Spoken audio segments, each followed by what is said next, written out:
tout le monde, j'espère que vous allez bien. Bienvenue dans une nouvelle vidéo. Vous l'avez vu dans le titre, aujourd'hui c'est une vidéo fax. On va parler de Once Upon a Time. Cette série, elle a été écrite par Edward Kidzit et Adam Horowitz, j'espère que je les prononce bien. Et si ces noms vous sont familiers, c'est peut-être parce que vous avez regardé ma vidéo Lost. Ce sont des écrivains de cette série également. Et vraiment, si vous n'avez pas vu ma vidéo sur Lost, vous devriez aller la voir parce que j'explique un peu la série, le sens caché de la série et surtout la fin que personne n'avait compris. Et vraiment, cette série est incroyable et j'ai envie d'apprendre aux gens à l'aimer parce que beaucoup de gens sont déçus. Mais voilà, c'est le lien entre les deux séries, c'est que c'est les mêmes écrivains. Et donc il faut savoir que Edward et Adam, ils ont eu l'idée de la série Once Upon a Time en 2003, mais qu'à ce moment-là, ils n'étaient pas encore très connus et l'idée a été vue comme trop compliquée, donc le projet a été mis en stand-by. Et à savoir aussi qu'ils ont utilisé la même technique d'écriture qu'ils avaient pour Lost. Ils ont appris de leur expérience sur Lost pour utiliser la même technique d'écriture pour Once Upon a Time. Donc je suppose que par là, ils veulent dire les flashbacks parce que c'est vrai que c'est assez similaire à ce niveau-là.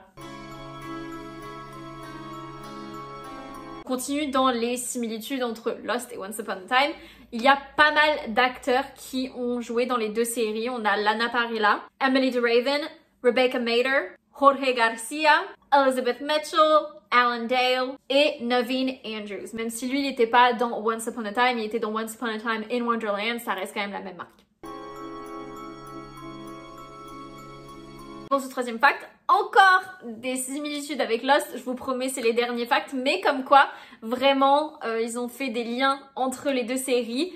Il faut savoir que dans le premier épisode, lorsque la ville elle est en pause, du coup l'horloge ne tourne pas et l'horloge elle est donc arrêtée sur 8h15.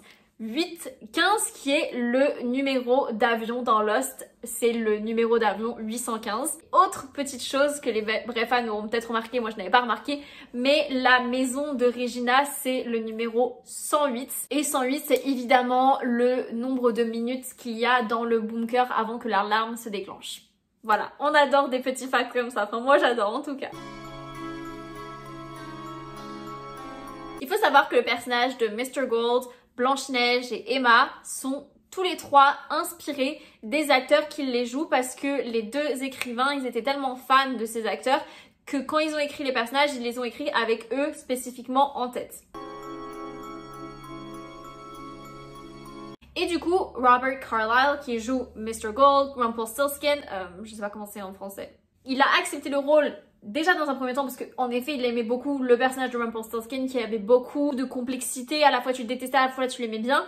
Donc certes il aimait son personnage mais surtout il a accepté le rôle parce que le tournage se passait à Vancouver et ses enfants étaient à l'école à Vancouver et il ne voulait pas les faire quitter l'école pour bouger dans une autre ville. Donc pour lui c'était une aubaine qu'il ait trouvé un travail que à la fois ça lui plaît mais aussi dans la ville de ses enfants. Franchement trop bien. Mary Margaret Blanchard, donc c'est le prénom de Blanche-Neige, je pense que ça c'est Marie-Margaret Blanchard en français je suppose. En tout cas en anglais c'est Mary Margaret Blanchard et la raison de pourquoi ils l'ont appelé comme ça c'est que déjà Blanchard, Blanche-Neige, jusqu'ici tout va bien, on comprend la référence, mais Mary Margaret c'est inspiré du nom de la femme qui a inspiré la Blanche-Neige originale à l'époque, puisque son prénom à cette dame c'était Maria Sophia Margherita Katharina Freifräulein von Hertel. Je l'ai sûrement pas bien prononcé, je sais pas si c'est allemand parce que Freifräulein ça fait un peu allemand. Charmant David, bref peu importe. Ils ont deux prénoms dans la série, c'est compliqué mais bon bref. Charmant, à la base il devait mourir dès le premier épisode, dès le pilote. Sauf qu'ils se sont rendus compte qu'il y avait peut-être un potentiel à exploiter, donc ils ont préféré juste le mettre dans le coma.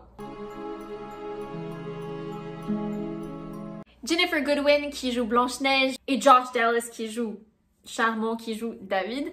Et bah il faut savoir qu'ils sont mariés dans la vraie vie, j'adore. Le couple comme eux, ça me fait vraiment penser à Sarah Michelle Gellar et Freddie Prinze Jr. Genre les couples comme ça qui sont ensemble depuis longtemps et qui se sont rencontrés sur un tournage, genre vraiment j'adore. Ça me fait penser qu'il faudrait que je fasse une vidéo sur Sarah Michelle Gellar et Freddie Prinze Jr. Bref, peu importe. Mais voilà, ils se sont rencontrés sur le tournage et ils se sont mariés ensemble en 2014. Jared, du coup, qui joue Henry, pour aller sur la série Once Upon a Time, il a quitté la série auquel il jouait à l'époque, c'était Mad Men. Il faut savoir que il a fait un peu un shade à son ancien cast quand il est parti de la série et qu'il a rencontré son remplaçant. Il lui a dit, écoute mec, tout le cast est cool, mais méfie-toi de January Jones, elle est vraiment pas aussi abordable que les autres. Capitaine Crochet, Killian Jones, il devait arriver dans la saison 1, sauf qu'à ce moment-là, les écrivains, ils n'avaient pas les droits sur Capitaine Crochet, donc ils l'ont fait arriver que dans la saison 2. Et au début, il avait juste des petites apparitions par-ci, par-là. Mais vu que Colin, qui joue du coup, Killian qui joue Crochet, il a tellement impressionné et qu'il a tellement plu et les fans l'ont tellement aimé que du coup, c'est devenu un personnage récurrent. Et ben en parlant de Colin, faut savoir que c'est un très grand fan de Peter Pan. You and me both, dude, c'est mon Disney préféré avec Mary Poppins. Il a dit que Peter Pan c'était le tout premier film qu'il ait vu.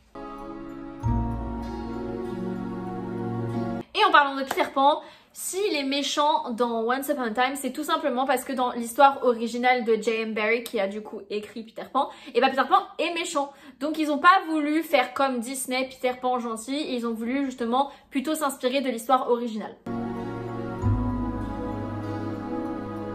La Snow Queen dans, je crois, si je me trompe pas, la 4e saison peut-être, I don't know, je ne sais plus très bien par cœur, mais voilà, qui est du coup interprétée par Elizabeth Mitchell. Je sais pas si vous avez remarqué, mais elle marche pieds nus tout le temps. Et en fait, la raison derrière ce choix, c'est que Elizabeth, elle n'arrivait pas à marcher en talons dans la forêt. Normal, meuf, tu m'étonnes, je te comprends.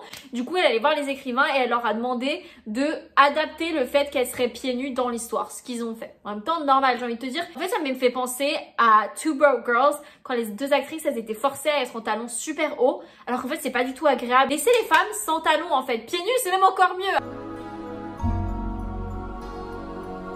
Graham, dans la série qui est interprétée par Jamie Dornan, à la base, son alter ego, c'était pas supposé être le chasseur de Blanche-Neige, mais ça devait être Sherlock Holmes. Mais encore une fois, les écrivains, ils n'avaient pas les droits pour Sherlock Holmes, c'est pour ça qu'ils l'ont fait devenir le chasseur de Blanche-Neige.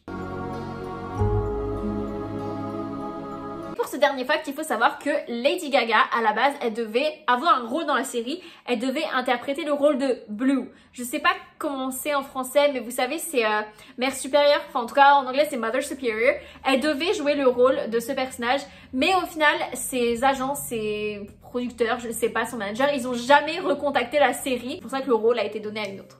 Et voilà, cette vidéo est terminée, j'espère qu'elle vous a plu. Toujours aussi courte les vidéos facts, on adore. Voilà, franchement cette série je l'aime trop, j'aime trop les séries super longues. Puis j'aime bien l'écriture, en même temps j'ai adoré Lost, donc évidemment j'ai beaucoup aimé Once Upon a Time.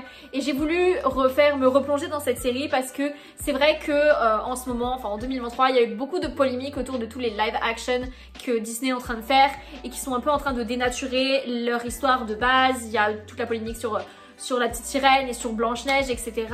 Et je voyais dans les commentaires, les gens disaient mais si vous voulez voir des live action de vos Disney préférés qui sont accurate par rapport aux histoires, allez voir Once Upon a Time.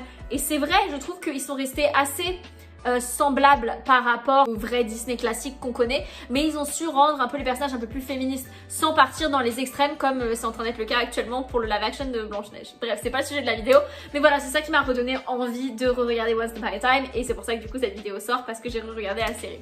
J'espère que cette vidéo vous a plu, si c'est le cas je vous invite à l'aimer, je vous invite à me suivre parce que beaucoup d'entre vous regardent mes vidéos mais ne me suivent pas et pourtant ça vous coûte rien à part juste cliquer et moi ça me fera très plaisir parce qu'à partir de 500 followers je pourrai monétiser ma chaîne.